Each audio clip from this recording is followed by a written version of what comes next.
Today we are making chicken enchiladas. The first thing you will need will be chicken thighs, or you can use chicken breasts, totally up to you. You will need corn tortillas, do not use flour. You will need chicken broth, onion powder, garlic powder, chipotle seasoning, which is optional. You will need a can of Rotel. You will need salsa, which is optional, and you will need jalapenos, which are optional. A green bell pepper. You will need an onion and a green onion. You will need taco seasoning mix, enchilada mix, enchilada sauce. I decided not to use the refried beans, and some types of cheese. I'm going to freshly shred my cheese. First things first, we're going to cook our chicken. You need to go ahead and season or clean your chicken first, and then go ahead and cover it with this taco seasoning mix. You're going to use that instead of salt and pepper.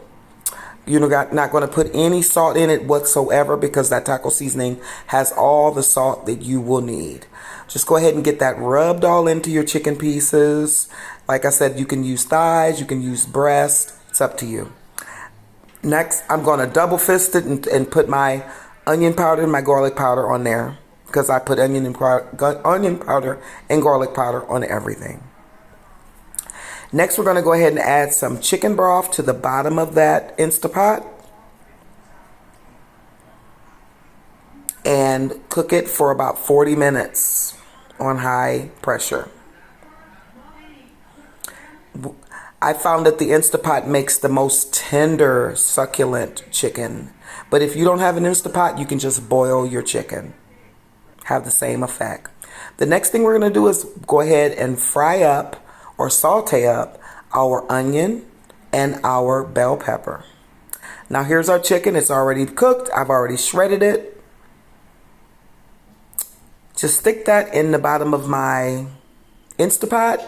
To that I'm going to add my onion, bell pepper, and butter mixture. Then I'm going to throw in my 1 can of Rotel. You can use whatever flavor variety of the Rotel you like. So that's your enchilada chicken filling. So go ahead and get that nice and mixed up. You want it to be nice and dry. You don't want it to be wet at this point. And just go ahead and get them nice and incorporated and nice and melded together. Then we're going to take the juice from that Instapot that you had juice.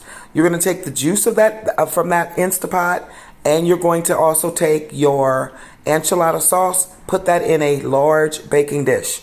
Then you're going to sprinkle your enchilada seasoning mix over the top.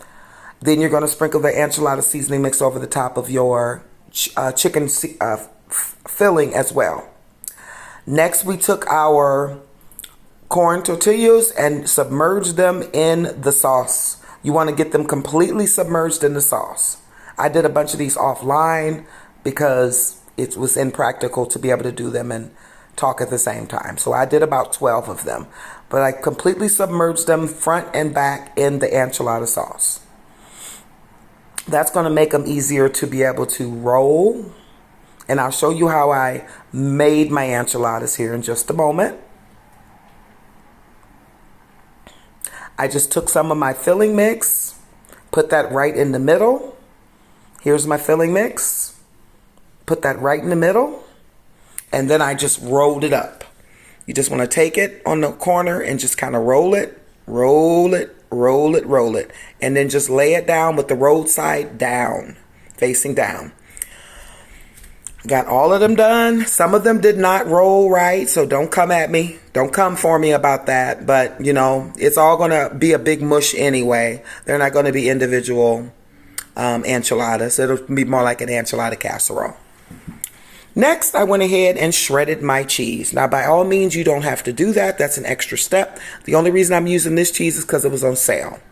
So I just took and shredded me some Monterey Jack cheese with my box grater. And got that all nice and sprinkled on top of my enchiladas. Then I took me some extra sharp cheddar cheese, did the same thing to that. I just used about half of an 8-ounce packet of the cheese. Go ahead and get that shredded in my box grater, and there we go. Get that nice and spread all over everywhere, covering up everything. You want your enchiladas to be nice and juicy. You want a lot of that sauce covering the enchiladas as well as in the bottom of the enchiladas. So there they go with the cheese on top, getting ready to go into the oven, 350 degrees for about 45 minutes. They came out nice and bubbly like this. You can leave them in a little bit longer to get the cheese a little browner if you want, but I don't like my cheese brown like that. But this is the finished result. Succulent, delicious, something you would eat out of a Mexican restaurant easily. So good. Give it a try and let me know what you think. Yum, look at that cheese pool. Oh my God. Delicious.